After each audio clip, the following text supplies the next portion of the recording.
Transcribed.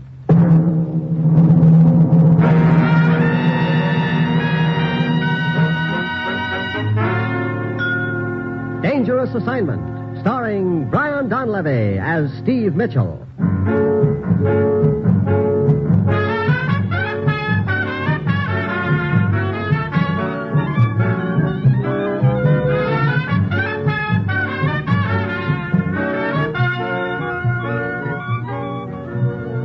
Yeah, danger is my assignment. I get sent to a lot of places I can't even pronounce. They all spell the same thing, though, trouble. But when I walk into the commissioner's office, I don't realize that this assignment's going to wind up with my life being saved by a ghost.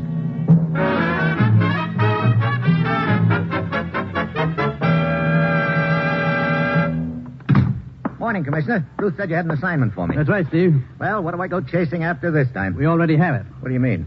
This dictating machine cylinder. I don't get it. That's the point. Neither do I. Listen, I'll play it for you. Huh? A survey of European industry for the first 3 months of 1951 reveals an overall decrease of 10% in the total man-hours lost due to the common cold, as compared to a similar period of 1950. Detailed statistics are as follows. Fri? That's enough to give you the idea, Steve. The rest of the cylinder is merely a collection of statistics on the individual European countries. Well, 3 cheers for the enemies of the common cold, but what's all that got to do with me? You see anything secret about this information? Of course not. And why would somebody offer an American $5,000 to smuggle this cylinder out of the country and take it to Europe? Why? Sure. Doesn't make sense, does it? Oh. Who was trying to smuggle it out? A young student named Emerson. He's waiting in the next room to tell you all he knows about it, which apparently isn't much. Where was he arrested? He wasn't. He turned himself in when he became convinced there was something fishy going on. I see. Where'd Emerson get the cylinder? From the secretary of the man who recorded it. She's in custody, but we haven't been able to get any information out of her. I suppose you've considered the possibility that the information on that cylinder might be in some kind of code. Our best cryptanalysts haven't found the slightest indication that it is. Who recorded this thing, Commissioner? Anton Marty. Never heard of him. I'm not surprised. Neither have I. Apparently, he's an unimportant figure. Marty came over here from Europe to live after the war. He's employed by our government as a research consultant on European industry. Has he been investigated for loyalty? Completely. Where is he now? En route to Europe by boat on official business. What kind of official business? 5 days from now in Naples, Italy, there's to be a very important conference relative to the setting up of the Continental Defense Corporation. Oh, yeah, that's the new company that's scheduled to manufacture a lot of war materials for Western Europe, isn't it? Yes, it's being organized and will be held by a man named Trasco. The idea is that raw materials from Western Europe will be channeled to the Continental Defense Corporation as a means of preventing them from filtering behind the Iron Curtain. Sounds like a pretty big deal. It's a tremendously vital one as far as the Western European defense bloc is concerned. Anyway, Marty is en route to that meeting to serve as a consultant to our delegation. You think there's a connection between the cylinder and the Continental Defense Corporation? Not as far as we know. Well, look, I don't see what all the fuss is about, so somebody tried to smuggle the cylinder out of the country. We don't know why, but we've got the cylinder. We can't let it drop there, Steve, and I'll tell you why. Before we took this secretary into custody, we kept her under surveillance. She had a secret meeting with our old friend Gabor. Gabor? Sure, probably the toughest foreign agent we've ever had in our hair. You know Gabor never touches anything unless it's big, Steve. That's why I want you to find out what's important about that cylinder. So go anywhere and do anything you have to. But find out what this deal is all about. Well, that's it. You've got your assignment. Good luck.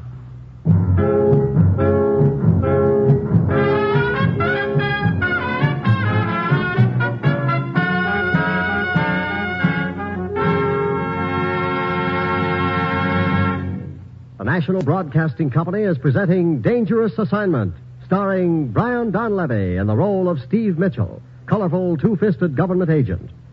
At all those places of the world where danger and intrigue walk hand in hand, there you will find Steve Mitchell on another Dangerous Assignment.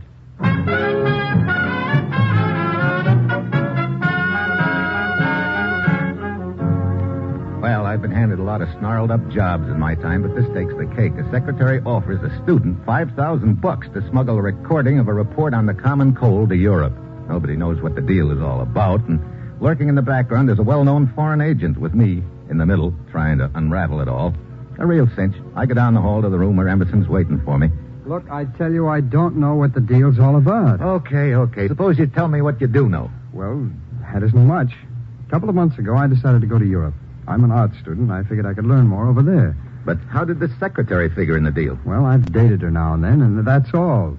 Nothing serious, but she got real interested all of a sudden when I happened to mention that I was leaving for Europe. Go on. Well, she started giving me a lot of double talk, sort of pumping me to see where I stood politically. I see. Well, I knew she was up to something, so I went along with it to find out what. Well, finally, she worked around to ask me if I'd like to make some money. I said, sure. I was broke. And she told me I'd get $5,000 if I'd take that cylinder over to Europe with me. Well, then I knew there was something pretty shady about the deal, particularly when she started in on the hocus pocus. Hocus pocus? What do you mean? Well, she said I was supposed to go to Italy, an amusement park outside of Rome, the Carousel. Then what? Then I was supposed to give a password. What is it? I was to say, I've always wanted to ride in a carousel. Huh? The other party would reply, your parents must have been very strict with you. Then I was to pass over the cylinder and collect the money. I see. Did she ever mention a foreign agent by the name of Gabor? Gabor? No. How about her boss, Anton Matty, the guy who made the recording? No, she never mentioned him either.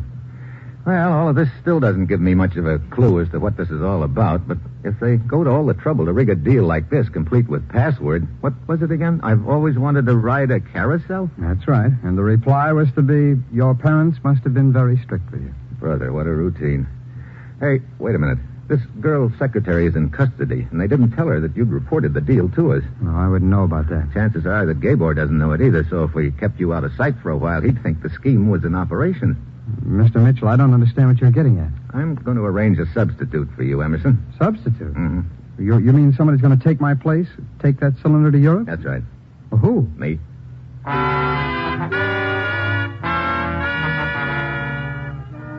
Well, I can't say I care for the idea of electing myself Mr. Clay Pigeon, but right now it looks like our only chance of finding out what the deal's all about. So I grabbed the next plane for Italy. It's Wednesday evening when I arrive in Rome. Outside the city, I locate the amusement park. It's a big setup, complete with Ferris wheel, carousel, shooting gallery, sideshows, the works. And right now, it's going full blast. I head for the carousel. It's slowing down to a stop, but there's nobody riding on it. Then I spot the fat gent. He's standing to one side with his hand on one of the levers, and when he sees me, his face lights up like a pinball game. This could be my boy. I go over to him. Good evening, signore. Good evening. Hi. You run this carousel? Si, signore. You're a tourist, no? Yeah, matter of fact, I just arrived from the United States. Oh, I see. I've always wanted to ride on a carousel.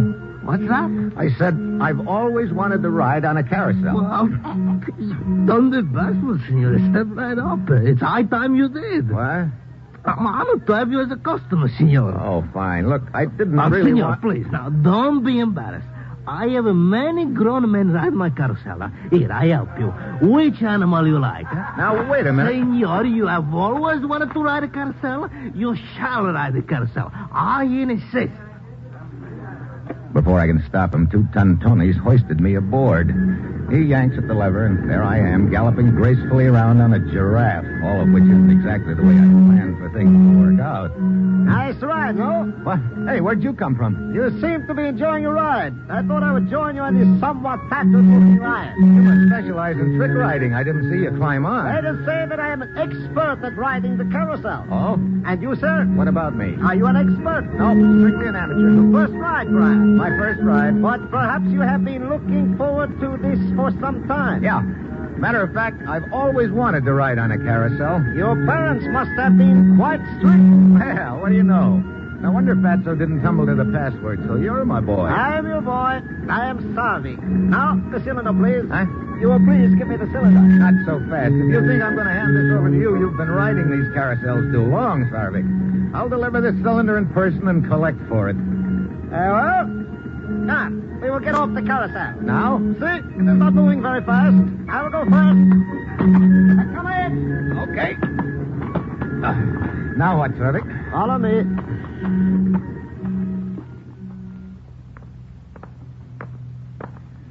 Hey, look, Sarvik. We've been walking about an hour, seems like. Where are we heading, anyway? You wish to deliver the cylinder in person, therefore I'm taking you to my superior. Here, into this alley. Here we are at last. I don't see anything, just a dark alley. Indeed. But for you, it is the end of the trip. Huh? Hey, a knife. For you. And for me, this cylinder. Guess again, Buster. That's better. Now I'll... Oh. He gives me a sudden knee into the breadbasket that doubles me over like a croquet wicket. By the time I get my wind back and scramble to my feet, he's taken off. I pound down the alley after him, but he's got too big a start on me, so I finally give up. Right now, I'm not sure where I stand in the deal. Are they on to me, or was Sarvik trying to pull some kind of a fast one? but I know I'm in it too deep to back out now. And then I remember the fat boy who ran the carousel. Maybe he knows Sarvik and give me some kind of a lead. I head back to the amusement park. Fatso is still standing by the carousel, but just as I'm about to collar him, a figure steps out of the shadows in front of me. And I mean a figure. Hello? Well, hi. You do not really want to talk to the fat old man. No? No. You would rather talk to me. No argument there, but unfortunately I've got business with the carousel pilot, but maybe later... Oh, your business is with me. How do you mean? Oh, to begin with, you might tell me you have always wanted to ride on a carousel. Hey. To which I might reply that your parents must have been very strict with you. You know, this tune must be on the hit parade. Huh, senor? The last time I tried out that password, a little gent tried to tickle my ribs with a knife. But I do not understand. I am the one who was supposed to meet you here.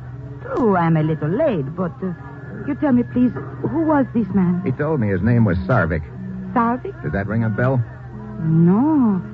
No, I have never heard the name before, senor. You did not give him the cylinder. No. Oh, good. I'm not too late after all, huh? Please, to give it to me, huh, senor? I will deliver it and then... Here we go again. Senor? Look, I'll tell you the same as I told Sarvik. I'm going to deliver the cylinder personally and collect for it. Oh, but that would be awkward. Not as awkward as if I don't deliver it at all. You do not trust me. You're so right. Very well, you come with me. Oh, no. What's the matter now? Look, you and Sarvik must have rehearsed your routine together. That's what he said, too. Come with me. So I did. Almost wound up dead. But, senor, how you could get dead with me? That's what I don't want to find out.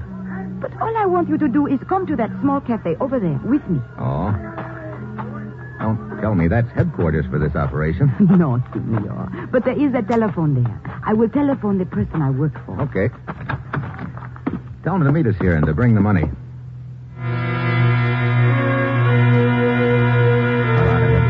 And I sit there at the bar waiting for her. After a while, it dawns on me this is quite a long telephone call. Suddenly, I get a hunch she's taken a powder on me. I push aside the drapes at the entrance to the hall and start down it. Then I spot Carlotta still sitting in the telephone booth. So she didn't take a powder on me after all. I go up to the booth and open the door. And then, all of a sudden, I see why it's taken her so long to make the call. After all, you can't carry on much of a phone conversation with a knife in your back.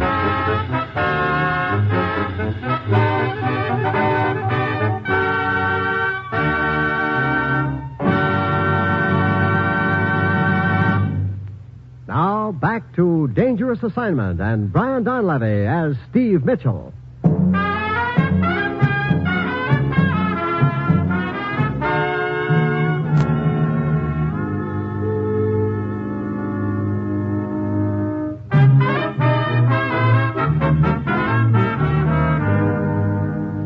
I ease Carlotta's body out of the phone booth, and then I see that the receiver is still off the hook. I pick it up and listen. Hello? Hello? Hello? Hello? Hello?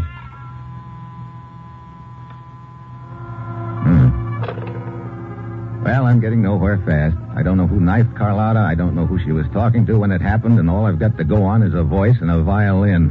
I pick up the phone again and call the police. 10 minutes later, Lieutenant Umberto prances in, a guy I've worked with before. He's a dapper little gent with a monocle and undoubtedly the guy for whom the alphabet soup was invented. So, we have the following items. A, the body of a girl killed by a knife in the back. B, the knife. C, the contents of her purse, which identify her as one Carlotta Donato. D... Look, Umberto, before you use up the alphabet, I better fill you in on the background. As I was about to say, item D, background. Yeah. For you to supply, Mitchell. Please proceed. Well, I'll give you what I know, which isn't much. An inconspicuous little character named Anton Matty dictates a report on the common cold in Europe. His secretary, who apparently is working with a red-hot foreign agent named Gabor, swipes the cylinder and offers an American student $5,000 to smuggle it to Europe and deliver it here in Rome. Senor Mitchell. I know. If it sounds confusing, it's because it is. But you haven't heard the half of it yet. I decide to deliver the cylinder in place of the student. I slip the password to a little gent named Sarvik on a merry-go-round. He leads me into an alley and tries to slip a knife under my ribs. Indeed? Indeed. I go back to the merry-go-round and try out the password again, this time on Carlotta. Then she promptly gets herself killed, all of which still leaves me without any idea as to who wants the cylinder and why. Senor Mitchell, cases like this I usually file under item X. That's a good heading for this one, believe me. You say you found some identification papers in Carlotta's purse? Anything else? Si, senor. Item E, money. 50 lire. Item F, a good luck charm from a place called Antonio's Cafe. Item G, a match folder from the Hotel Imperia here in Rome. Item H, a train ticket to Naples for tomorrow morning. Let's start tracing items E through H and see if we get any kind of a line on Carlotta.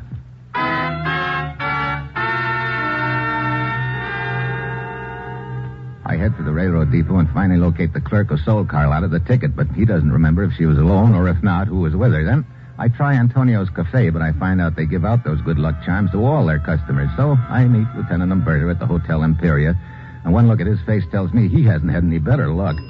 There is no record of Carlotta Donato having registered here, Mitchell. I was afraid of that. Just because she has a match folder with the name of this hotel doesn't mean that she was a star boarder here. I know, senor, but I was hoping I was, too. Well, what do you suggest now, Mitchell? There, you've got me. Well, I guess we'd better... What is it? Hold it a minute. Listen, isn't that a violin playing? See, sounds like one. Where's it coming from? Why, I do not know. Right over there, in the bar. Yeah, that's it, all right. Come on, let's go over to the entrance. But, Mitchell, what is so unusual about the violin playing? Nothing, except that when I picked up the receiver after I discovered Carlotta's body in the phone booth, I could hear a guy saying hello. I could also hear a violin playing in the background. So? Here, this will do. There. There is the violin player down at the far end of the bar, Mitchell. Yeah, and there's a phone sitting on the bar, too, so Carlotta could have been calling someone here, all right. The question is, who? There are quite a few people in here. Yeah, it could have been any one of them. Come on, let's go in. Do you think that you will recognize the voice again if you heard it, Mitchell? I don't know. Signores? Scotch. Vermouth. Si. Mitchell, the bartender. Yeah, I thought of him, too, but I don't recognize his voice. Trouble is, all I heard the guy on the phone say was hello a few times. Not much to go on. Well, try listening to the voices of the other people in here. Okay. Well? How can you pick one voice out of that hodgepodge? Bartender. See, it's almost impossible. Hold it. Si? What is it, Mitchell? Quiet. I'm going to my room. If another call comes for me, have it transferred there. Very well, Signor Trasco.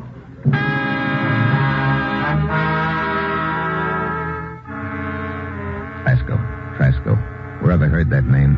And the voice, I think it's the one, but I've got to be sure, and there's only one way to find out. I slip out into the lobby, and from the phone booth there, I can see into the bar. I call and ask for Trasco. Then I watch the bartender hurry out into the lobby, collar Trasco, and lead him back to the phone in the bar.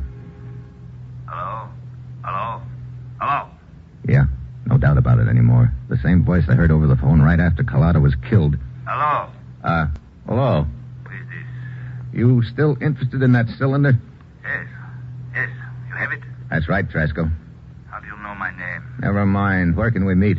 One moment. What's the matter? Carlotta was supposed to get the cylinder from you and bring it to me. Where is she? I'll fill you in on that when I see you.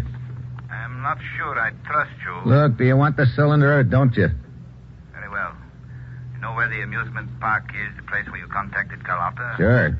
There is a quiet side road just before you get there. Be there in 1 hour. A car will be parked off the road under the trees. I will be in the car. Okay, have the money ready. Yes, one thing more. What's that? Be sure you come alone. Yeah, you do likewise. I'll see you in an hour. Well, he's the one, Mitchell? Yeah, he's the one, all right. Hold it, Umberto. Here he comes out of the bar. He obviously does not guess that call came from right here in the lobby. Going up to his room. Look, have you ever heard the name Trasco before? Trasco? No, I do not think so. Well, I have. Only trouble is I can't remember where. Hey, wait, the commissioner. The commissioner? What is it, this commissioner? Stick around. I've got to put a call through to the United States.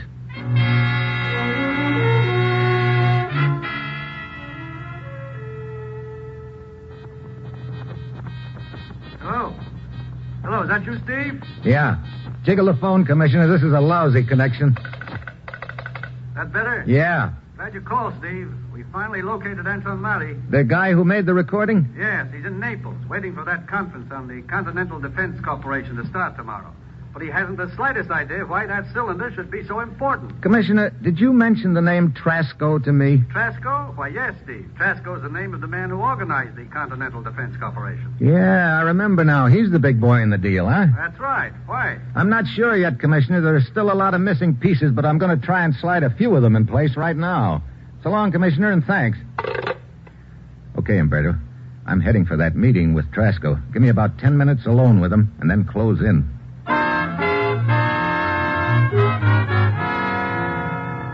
I drive out of the city towards the amusement park and then turn off on the side road Trasco told me about. I spot a car parked off the road, so I park my own and walk over to it. Get in the back seat here. Okay. Where is the cylinder? Right here. Hey, what have you got there on the seat? Portable playback, battery set. Oh, brother, you're well equipped. There's no time to lose. I must find out definitely tonight, one way or the other. Find out? There. No. Survey of European industry for the first 3 months of 1951. It is he. It is he. Anton Maticek. I thought his name was Anton Mati. Perhaps he calls himself that now, but his real name is Maticek. So, I found that just in time. In time for what? That does not concern you. You are merely a messenger in this affair. You have brought me this cylinder. You will be paid for it. That is the end of it as far as you're concerned. Okay, suits me. Incidentally, you still have not told me why you did not deliver this cylinder to Carlotta. She got taken dead. What? Yeah, while she was talking to you on the phone. So, that is why the connection was broken off. You killed her? No, I think it was a character named Sarvik. Sarvik? That name ring a bell? So, they do not trust me. They have me investigated. Send a miserable snoop of a Sarvik to check up on me. And after the service I have given them... Look. This Sarvik, he did not hear the voice from the cylinder. No, he tried to get it away from me, but I didn't like his methods, which consisted of a knife in my ribs. Then I am still secure. I will take care of Maticek before the meeting. Sarvik and the party will not even know it was Maticek, because I will destroy the cylinder and then I will... You're wrong, Trasco. Sarvik? Sit quite still, both of you. So, Trasco, you think your little secret is safe, do you? Sarvik, listen to me. One of the most important projects we have undertaken. The Continental Defense Corporation, and you would ruin it all. So, the Continental Defense Corporation is just a front, huh? Pretty smart. You know, it is vital that you not be identified as one of us, Trasco. Yet here is a man, Anton Maticek, who will attend the conference tomorrow. He will see you there and recognize you from the old days. He will know who you are, that you are one of us. Our plan will be ruined. No, I will kill Maticek before the meeting. I swear it. Nobody will know. That is not good enough, Trasco. If Maticek knows, perhaps others will too. No. And I must inform you that you will be dealt with severely for trying to cover up the fact that you are a bad risk for us. Give me that cylinder. Sarvik, I said give it to me. Very well. Here. Trasco flips the cylinder in Sarvik's face and jerks a gun out of his pocket. Sarvik recovers fast, but not fast enough. And now, sir, with you out of the way, my secret will be safe. He swings the gun towards me, and I dive at him. It's a dead heat. Something hot creases my skull, and I hit the floorboards.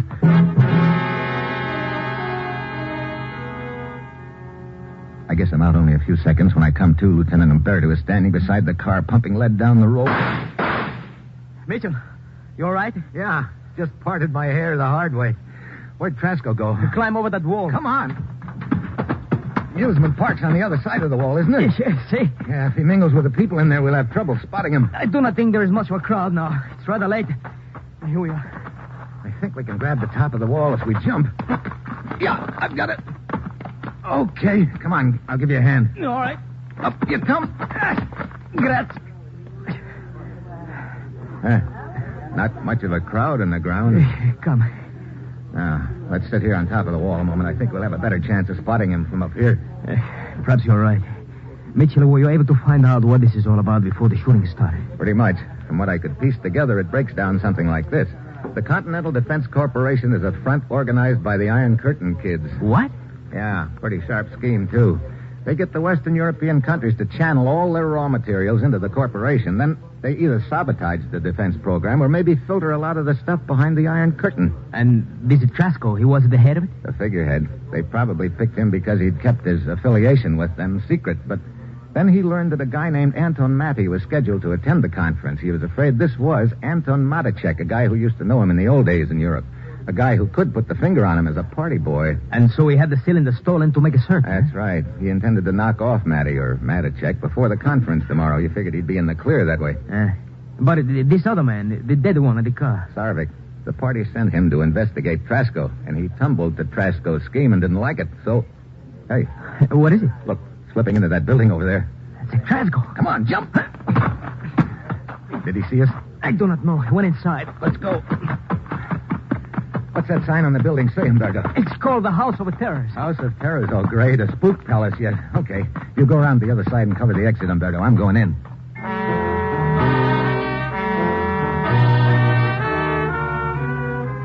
I shove open the door and duck in fast. It's dark. The joint is typical. Assorted groans and wild laughs. I start threading my way through, and halfway through, the floor heaves under me. I lurch to one side and grab a handrail to steady myself. Suddenly, a large ghost-like figure is flapping in front of my face. I swallow my Adam's apple and poke at it. It's a sheet. Tripped into action when I grab the handrail. I start moving again and sweating. Still no sign of Trasco. Then, all of a sudden, a gun in my ribs. Turn around. I have no desire to meet your friend at the exit. We are going out the way we came in. Move. We start walking. If I don't think of something fast, I'm cooked. Then I remember the handrail in the sheet. I hope it never misses. We reach the spot. Then I grab for the rail, and sure enough, the ghost flaps out in front of us. Thanks, spook. Mitchell, where are you? Right here, Umberto. Oh, and the Trasco. Also right here, horizontal, with the help of my friend, the spook. So, you and this friend of yours, you're too much of a Trasco, huh? You might say that against the two of us, Trasco didn't have the ghost of a chance.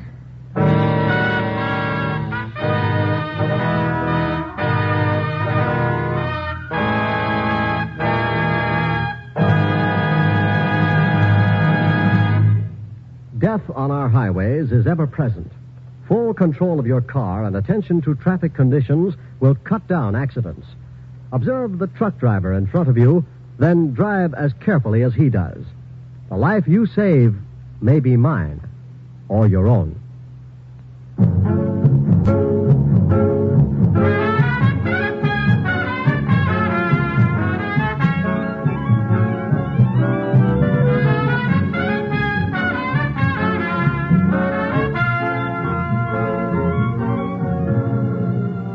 Dangerous Assignment, starring Brian Donlevy as Steve Mitchell, with Herb Butterfield as the commissioner, is written by Bob Reif and Adrian Jondo, with music by Robert Armbruster, and is produced and directed by Bill Karn. Others in the cast were Tony Barrett, Stacey Harris, Don Diamond, Betty Lou Gerson, Lou Krugman, and Raymond Burr.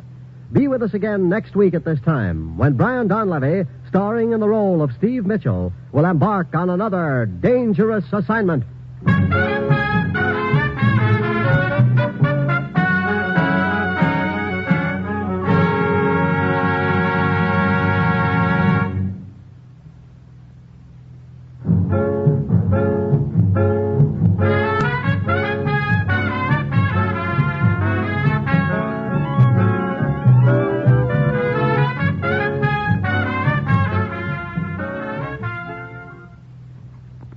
Preceding program was transcribed. Listen for...